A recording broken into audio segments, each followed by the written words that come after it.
On his deathbed, 83-year-old Edward Hensley, once a quiet librarian in a sleepy Midwestern town, summoned his estranged family. With labored breaths, he revealed a shocking secret. He had spent decades as an FBI informant, infiltrating dangerous groups and unraveling conspiracies. His confession was no mere catharsis. It was a plea. "They'll come for me now," he whispered. As his final words faded, a shadow passed in the room. The past wasn't done with Edward or his family. Edward Hensley lay frail and motionless in the hospital bed, the rhythmic beeping of machines punctuating the silence. His children, Margaret, a corporate lawyer, and Daniel, a struggling artist, sat awkwardly by his side. They hadn't been a family in years, estranged by time, misunderstandings, and Edward's emotional distance. Now, summoned by a cryptic call, they were here, bound by obligation, not affection. "Dad, why did you ask us here?" Margaret broke the silence, her voice clipped. She had flown in from New York on the first available flight, leaving behind a towering workload. Her tone betrayed her irritation. Edward's watery blue eyes flickered open. "There's something you need to know," he rasped. His voice was thin, a ghost of its former strength. "I wasn't who you thought I was." Daniel frowned, slouching forward in his chair. "What are you talking about, Dad?" Edward's lips trembled into a faint, cryptic smile. "For over 30 years, I was an informant for the FBI." The words hung in the air like a thunderclap. Margaret and Daniel exchanged bewildered glances, unsure if this was the product of delusion or a shocking truth. "An informant?" Margaret asked, her lawyerly instincts kicking in. "What does that even mean?" Edward motioned weakly toward the nightstand. "In drawer, journals." Margaret stood and opened the drawer. Inside was a stack of leather-bound books, each meticulously dated. She flipped through the first, her brow furrowing. "These are coded." "Not all," Edward whispered. "Start with 1974. Daniel grabbed one of the journals, skimming the pages until something made him pause. "Wait, you were spying on people? This says you infiltrated a labor union. Why would you do that?" Edward coughed, his body racked with pain. It wasn't just unions. It was anyone the Bureau thought dangerous. Margaret's expression darkened. "You betrayed people?" "I stopped disasters," Edward countered weakly. "At least, that's what I told myself." The room fell silent. Margaret and Daniel stared at their father, the weight of his confession suffocating the space. Before they could respond, a nurse entered the room to check Edward's vitals. "He needs rest," the nurse said firmly, ushering them out.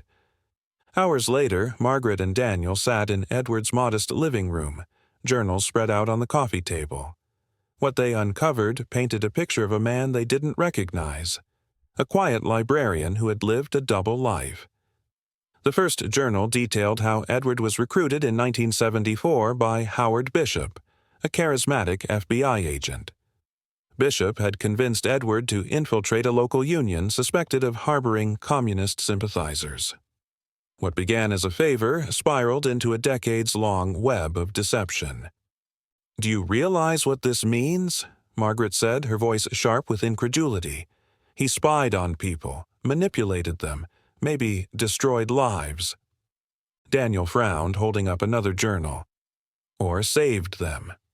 Look at this entry. He exposed a cult stockpiling weapons in '82. What if he prevented something horrible?" Their argument was interrupted by a sudden noise. A car idled outside, its headlights casting eerie shadows on the wall. Margaret approached the window, her pulse quickening, but the vehicle sped off before she could see the driver.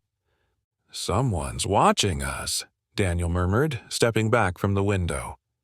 Margaret clenched her fists, her gaze returning to the journals. Dad's past isn't as dead as he thought it was. And now it's our problem too. The siblings returned to the journals, urgency mounting. Edward's life had been far from ordinary, and now the dangers he once faced were reaching for them. Margaret sat in the corner of Edward's living room, her hands trembling as she flipped through the journals. Daniel paced back and forth, muttering under his breath. The weight of Edward's confession was still sinking in, but the urgency of the situation was undeniable. Someone had been watching them. "We need to figure out what we're dealing with," Margaret said, her voice sharp. "Start from the beginning. What did Dad actually do?" Daniel stopped pacing and picked up a journal marked 1974. Clearing his throat, he read aloud. March 3rd, 1974. Today, I met with Bishop again. He says the Union is more dangerous than I realized. I'm supposed to befriend their leader, a man named William Carter. They think he's funneling money to a violent group. Margaret frowned. This sounds like Cold War paranoia. Why would Dad... She stopped mid-sentence, her face hardening. Why would he lie to us for decades? Daniel flipped through the journal. It gets worse. Listen, May 12th, 1974. Carter invited me to his home for dinner. His wife is kind. His kids are young, full of life. I almost forgot why I was there. Bishop reminded me. He said I can't let my guard down. He infiltrated their lives, Margaret said quietly. Became part of their world just to bring them down. Daniel shook his head. He doesn't sound proud of it. Look here, June 20th, 1974. Bishop gave the go-ahead to report Carter. I knew it would destroy him, but I did it anyway. His wife cried. His kids didn't understand. I told myself it was for the greater good. Margaret's hands clenched the armrest of her chair. He ruined them. Because someone told him to, Daniel shot back. But did Carter actually do anything wrong? Margaret grabbed another journal, skimming the pages. It doesn't say. It just ends with Dad being reassigned. She tossed the journal aside in frustration. There's no proof Carter was guilty of anything. The room fell silent. Outside, the faint sound of a car door closing made them both jump. Margaret rushed to the window, but the street was empty. Someone's definitely watching us, she said, stepping back. We need to leave. Daniel glanced at the journals. What about these? If they know we have them... Margaret cut him off. Then they'll come for us. But these might be the only way to figure out what's going on. They packed the journals into a duffel bag and left the house, their nerves on edge. Margaret's SUV felt like a fragile sanctuary as they drove aimlessly through quiet streets. What's the plan? Daniel asked. Margaret tightened her grip on the wheel. We find out the truth. About Dad, about his work. If he destroyed lives for nothing, people deserve to know. Daniel hesitated. And if he saved people? Then we make sure whoever's watching us doesn't get to bury it, she said grimly. As they pulled into a motel on the outskirts of town, Daniel glanced at the duffel bag. This is just the start, isn't it? Margaret nodded. The first betrayal is always the hardest. For Dad, it set the tone for the rest of his life. For us. She trailed off, staring into the darkness. We're about to find out. Margaret and Daniel sat in the dim motel room, the duffel bag of journals sprawled open between them. The hum of the air conditioner filled the silence as they processed Edward's revelations. Their father had been far more than a mild-mannered librarian. He had lived a shadowy life, unraveling secrets and betraying trust. We need to understand why, Margaret said, flipping through a journal. What made Dad agree to this in the first place? Daniel opened a volume labeled 1974-1975 and began reading. January 15th, 1974. Bishop approached me today at the library. No badge, no suit, just a sharp gaze. He said he had a proposition, something patriotic. I laughed at first, but then he mentioned the Union. I told him I wasn't interested. He left me a number anyway. Margaret frowned. He was recruited. Daniel nodded, flipping to another entry. February 10th, 1974. Bishop came back. He knew things, my debts, my dead-end job. He said the Bureau could make it all disappear if I helped. He called it my duty. Margaret leaned forward. So he was coerced. But why give in? Daniel skimmed further. February 25th, 1974. My wife is pregnant. Bishop reminded me of the bills piling up. He said this was the only way to ensure my family's future. I said yes. I didn't know what I was agreeing to. Margaret sat back, the weight of the revelation pressing on her. It wasn't about patriotism. It was survival. Daniel flipped to another entry. June 3rd, 1977. I asked Bishop when I could quit. He laughed and said, "You're part of the family now. Every time I think I'm done, they find another job, another life to ruin." Margaret's jaw tightened. He was trapped, and it sounds like he knew it. Their conversation was interrupted by a sudden knock on the motel door. Margaret motioned for Daniel to stay quiet as she approached. Peering through the peephole, she saw no one. But when she opened the door, an envelope lay on the ground. Inside was a single piece of paper with 3 words scrawled in black ink. "Stop reading. Leave." Daniel paled. "They know we have the journals." Margaret's lips pressed into a thin line. "Good. That means we're close to something." Daniel frowned. "This isn't a game, Margaret. Whoever sent that note isn't bluffing." Margaret paced, holding the paper. "Dad spent his life running. I'm not going to do the same. We dig deeper." As they read late into the night, a timeline of Edward's life emerged. Each job seemed to pull him further into the Bureau's grasp, each betrayal making escape less likely. And one name recurred in every journal: Howard Bishop, the enigmatic agent who had recruited Edward. Margaret closed the journal in her hands. "This Bishop, he's the key to everything. If we find out what happened to him, we'll understand Dad's choices." Daniel leaned back against the headboard. "And if Bishop's still alive?" Margaret's expression hardened. "Then he's the one we talk to." The siblings didn't sleep that night. The air in the motel room grew heavier with every page they read, every secret they uncovered.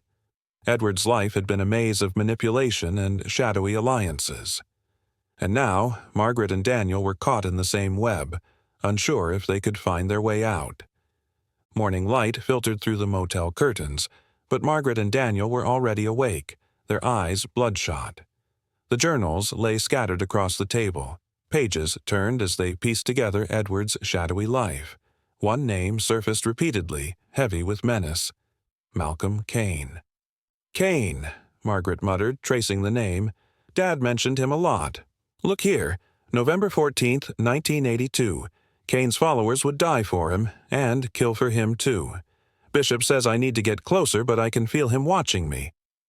Daniel frowned. Who the hell was this guy? Margaret flipped through another journal. January 5th, 1983. Kane is planning something catastrophic. If I don't stop him, people will die. She paused. He wasn't just a threat. He was Dad's nemesis. Daniel exhaled. What happened? Did Dad stop him? Margaret hesitated. March 10th, 1983. It's over. Bishop says Kane will rot in prison for life. I can finally breathe again. Daniel sat back. So, he's locked up. End of story. Margaret shook her head and opened a later journal. May 4th, 1992. I saw Kane today. It couldn't be him. He's supposed to be in prison, but I swear it was him. Watching me. Daniel's face darkened. You think he got out? If he did, he wouldn't forget about Dad, Margaret said grimly. People like Kane don't let go of grudges. Daniel's voice dropped. You think Kane's the one watching us now? Margaret didn't answer immediately. Instead, she began pacing. If he's alive, we need to find out where he's been. Kane might be the missing piece to all of this. Daniel sighed. What are we supposed to do? Hunt down a cult leader? Margaret's voice was firm. Not a cult leader. A ghost.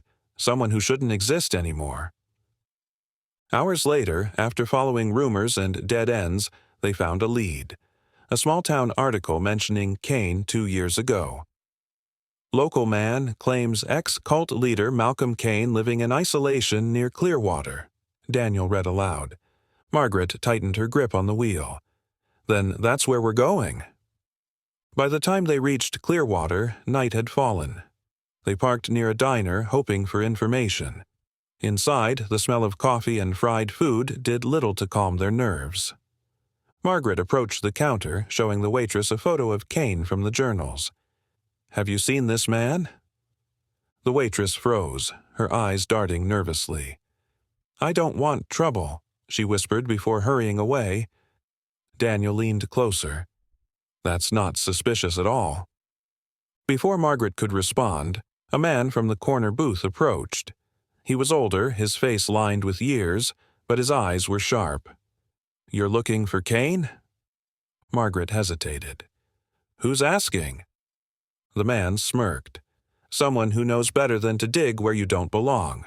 If you're smart, you'll leave Clearwater before you end up like the others." Margaret stood her ground. "And if we don't?" The man's smirk faded. "Then you'll meet him. And trust me, you won't like what you find." Back in the car, Margaret studied the map. The lead was tenuous, but it was all they had. Kane, if alive, would be waiting, and Margaret and Daniel were ready to confront the ghost of their father's past, even if it meant stepping into danger he had once tried to escape. The drive out of Clearwater was tense. Margaret and Daniel hadn't spoken much since leaving the diner. The man's warning echoed in their minds, but neither wanted to admit it had rattled them. The road stretched on, dark and winding, as they headed toward Kane's rumored hideout. "Do you really think this is smart?" Daniel finally asked, breaking the silence. Margaret's grip tightened on the wheel. "Smart? No. Necessary. Yes. If Kane is alive, he's part of why Dad lived the way he did." Daniel scoffed. "And confronting him will fix that?" Margaret's jaw clenched. "What's your solution? Pretend this isn't happening?" "Maybe," Daniel snapped. "It's Dad's mess, not ours." Margaret pulled the car to the shoulder. "That mess is ours now. Someone's watching us, Daniel. We don't have the luxury of walking away." Daniel threw up his hands. "And if Kane's as dangerous as Dad said, what then?" Margaret softened but held her ground. "Then we deal with it." The forest grew thicker as they approached a narrow dirt path. At its end stood a dilapidated cabin, barely visible in the moonlight. Margaret cut the engine. "This is it." Daniel hesitated. "And if he's in there?" Margaret's confidence wavered. "We'll figure it out." They approached cautiously. The air was heavy, the silence oppressive. Margaret knocked on the door, the sound echoing unnaturally. No answer. Before they could leave, the door creaked open. A figure stood in the shadows. "You shouldn't be here," a deep voice said. Margaret stepped forward. "We're looking for Malcolm Kane." The man, wiry and sharp-featured, emerged. "Kane's gone, left years ago. You won't find him." Margaret didn't believe him. "Who are you?" The man's gaze hardened. "Someone who crossed Kane once. Don't make the same mistake." Daniel interjected. "We're not here to fight him. We want answers about Edward Hensley." The man's expression flickered. "Hensley? Bishop's man. Kane hated him. Your father destroyed him. But you don't know the whole story." "Then tell us," Margaret demanded. The man hesitated. "Not here. This place isn't safe. Meet me at sunrise, the old quarry down the road." Without another word, he vanished into the forest. Back at the car, Daniel slammed the door. "This is insane. We're risking our lives for a man who lied to us." Margaret's voice was calm but resolute. "Dad wasn't perfect, but if we don't finish this, we'll never know the truth." Daniel shook his head. You sound just like him." Margaret stared out the windshield, her hands gripping the wheel tightly. Maybe that's not a bad thing. As they drove back toward town, the cracks in their relationship deepened. Neither wanted to admit it, but they were being pulled into the same world their father had fought to protect them from. His shadow loomed larger now, threatening to consume them both. The moon hung low as the car rolled into the edge of town. Margaret parked in a small lot by an abandoned building, her gaze fixed on the dark horizon. "We meet him tomorrow." Daniel sighed. "And if he doesn't show?" Margaret's expression hardened. "Then we keep looking. This doesn't end until we know the truth." The quarry was a desolate place, its rocky cliffs bathed in the faint glow of dawn. Margaret and Daniel arrived just as the sun began to rise, casting long shadows over the abandoned machinery. The air was crisp, heavy with unease. "Do you think he'll show?" Daniel asked, his voice low. Margaret scanned the horizon. "He will." Minutes stretched into an eternity before the crunch of footsteps drew their attention. The wiry man from the cabin emerged, his silhouette sharp against the morning light. "You came," he said, his voice cautious. Margaret stepped forward. "We want the truth about our father. What happened between him and Cain?" The man nodded. "Your father was one of the best, but that life came with a price. Cain wasn't just another target. He thrived on fear and manipulation." Daniel frowned. "We know that. What we don't know is why Dad kept writing about him years after Cain was supposedly locked up." The man's expression darkened. "Because Cain got out, not officially. He had people on the outside who orchestrated his escape. Your father knew the Bureau wouldn't admit their failure, so he tracked Cain himself." Margaret's breath caught. "For years?" The man nodded. "It wasn't just duty. It was personal." Daniel leaned forward. "Why? What did Cain do?" The man hesitated. "Cain found out who your father was. He knew Edward was the one who dismantled his empire, so Cain did what he does best. He went after your family." Margaret's stomach churned. "Our mother." The man nodded. "Her death wasn't an accident. It was a message. Your father never forgave himself." Daniel's voice was cold. "And Cain's still out there?" "I don't know," the man admitted, "but his network is still active. If they know you're digging, they'll come for you, just like they came for Edward." Margaret straightened. "Then we need to finish what he started.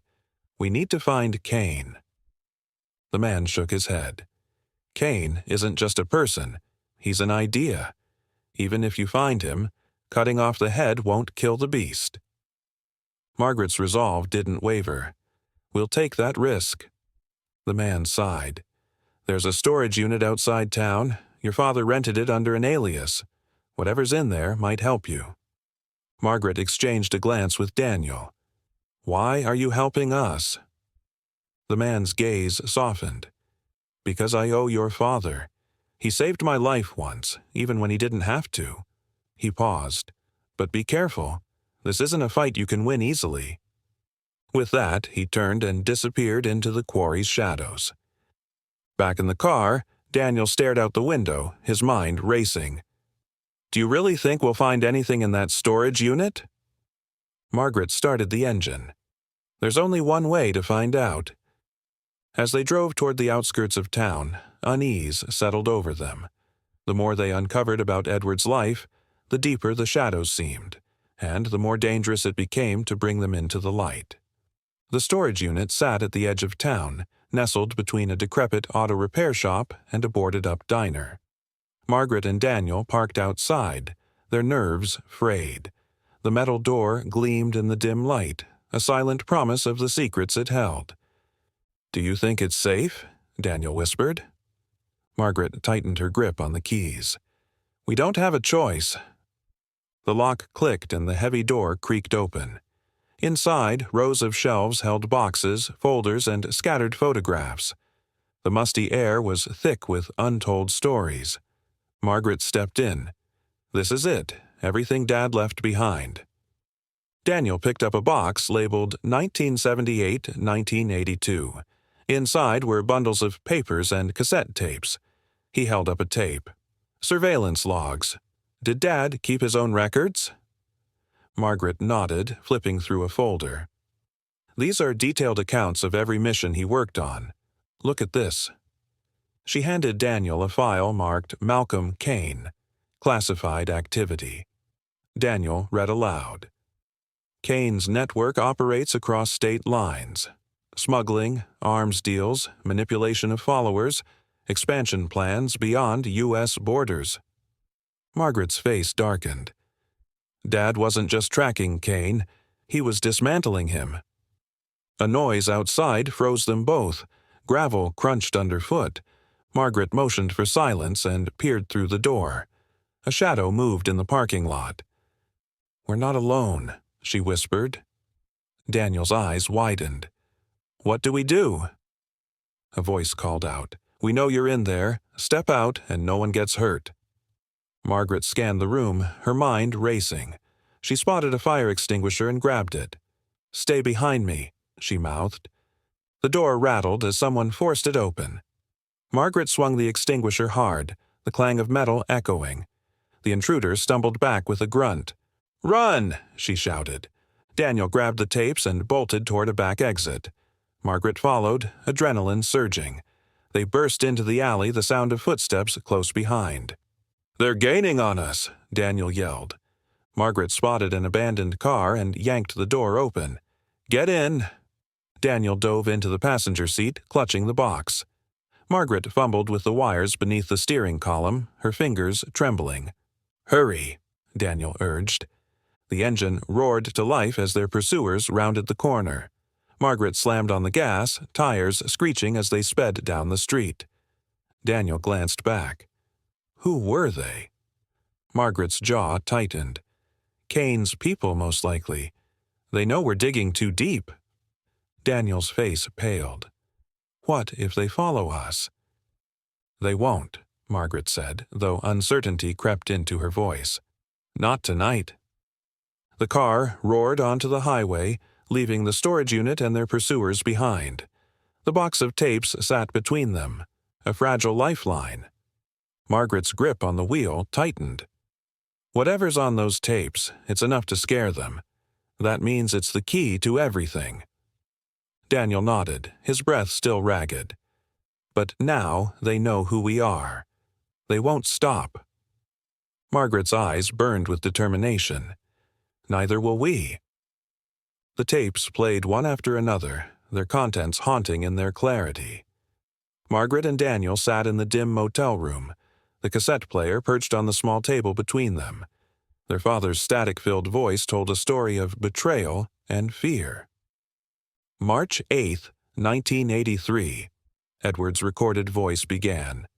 Kane knows who I am. Bishop says the operation is a success, but I can't shake the feeling we've only delayed the inevitable. Margaret paused the tape, her hands trembling. He knew Kane would come after him. After us. Daniel nodded. Keep playing. She pressed play again. Edward's voice continued. Bishop thinks we've won. But Kane is different. He's not just a criminal. He's a true believer. If he ever gets out... The tape ended abruptly. Margaret and Daniel exchanged a glance. Dad knew this wasn't over, Margaret said quietly. Daniel grabbed another tape, marked May 1992, and slid it into the player. Edward's voice cracked as he spoke. They told me she died in a car accident. But I know the truth. Kane's people did this. It was a message. They wanted me to know they could take everything. Margaret closed her eyes. Mom. Daniel's jaw tightened. He blamed himself. Edward's voice returned. I should have stopped. I should have left it alone. But I can't. If I don't finish this, no one will. Margaret stopped the tape. This is why he didn't tell us. He didn't want us to know what he'd done, or what it cost. Daniel sighed. And now, it's on us. Before they could continue, a knock at the door froze them. Margaret motioned for silence as Daniel peeked through the curtain. "Someone's out there," he whispered.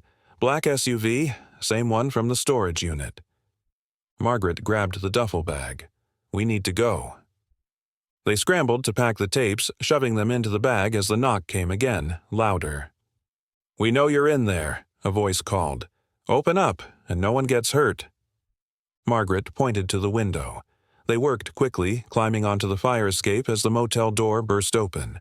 Voices shouted and boots thundered down the hallway. "Run!" Margaret hissed. They sprinted through the dark streets, the duffel bag bouncing against Margaret's side. Behind them, shouts drew closer. Margaret spotted an open garage and darted inside, pulling Daniel with her. They crouched behind crates, their breaths coming in sharp bursts. "We can't keep running," Daniel whispered. Margaret's eyes burned with resolve. "We won't, but we need to figure out what's on these tapes. Whatever Dad was trying to stop, it's still out there, and now it's after us." Footsteps echoed outside the garage. Shadows lingered by the door before moving on. Margaret exhaled slowly. "We need help." Daniel frowned. "Who do we trust?" Margaret hesitated. "Dad trusted Bishop. Maybe we can start there." Daniel frowned. "If he's still alive." Margaret tightened her grip on the duffel bag. "Then we find him. He's the only one who can help us." As the footsteps faded, they slipped out of the garage, the weight of their father's legacy pressing down on them. The tapes held answers, but also danger, now closing in from all sides. The safe house was a small, weathered cabin deep in the woods. Margaret and Daniel arrived just before dawn, their exhaustion overshadowed by determination. The duffel bag of tapes felt heavier now, as though it carried Edward's unfinished war. Bishop waited inside, seated at a table with a map spread before him. He glanced up as they entered. "You're late."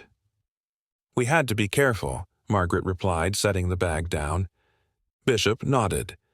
"Good. Careful is what keeps you alive."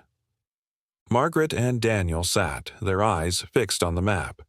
Red circles marked various locations connected by tangled lines. "This is Kane's network," Bishop explained.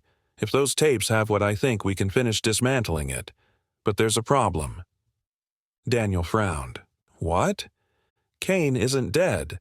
Margaret's breath caught. "You're sure?" Bishop nodded. "I've been tracking Whispers for years. He's in hiding, but he's still pulling strings. If we go public with this, he'll come for you." Daniel shook his head. "Then why not just disappear?" Margaret's voice was steady. "Because that won't stop him. This isn't just about us. It's about everyone he's hurt." Bishop studied her. "Your father would be proud." Margaret opened the duffel bag, pulling out tapes. "What do we focus on?" Bishop pointed to the map. "Kane's lieutenants. Take them down, and his network collapses." The next hours were a blur of planning. Bishop identified the most damning evidence, and Margaret prepared copies to send to trusted contacts. By nightfall, the plan was set. Bishop handed Margaret a burner phone. "If anything goes wrong, call me." Margaret slipped the phone into her pocket. "And Kane?" Bishop's expression hardened. "Leave him to me." Driving away, Margaret gripped the steering wheel tightly. Her father's choices weighed on her, but for the first time, she felt hope. Her thoughts were shattered by the blare of a car horn. In the rearview mirror, headlights bore down on her, a black SUV. "They found me," she whispered. She slammed on the gas, the SUV ramming her car. Swerving down a narrow road, Margaret fought for control. A turnoff appeared ahead, and she veered onto it, the rough terrain jolting her as the SUV followed. In the distance, she saw a clearing. Desperate, she floored the accelerator. The SUV drew closer. Suddenly, a deafening explosion shattered the night. Margaret's car jolted to a stop as the SUV veered off the road, crashing into a tree. Flames erupted from its hood. Margaret stumbled out, coughing from the smoke. Bishop emerged from the shadows, a rifle slung over his shoulder. "You okay?" he asked. Margaret nodded, her legs trembling. "How did you—" "Tracker," Bishop said, motioning to her car. "Figured they'd come after you." Margaret looked at the wreckage, her mind reeling. "Is it over?" Bishop's expression was grim. "Not yet, but this is a start." As the flames died down, Margaret felt calm. Her father's fight wasn't over, but she had taken the first step. Kane's empire was crumbling. "We'll end this," she said, her voice steady. Bishop nodded. "Together."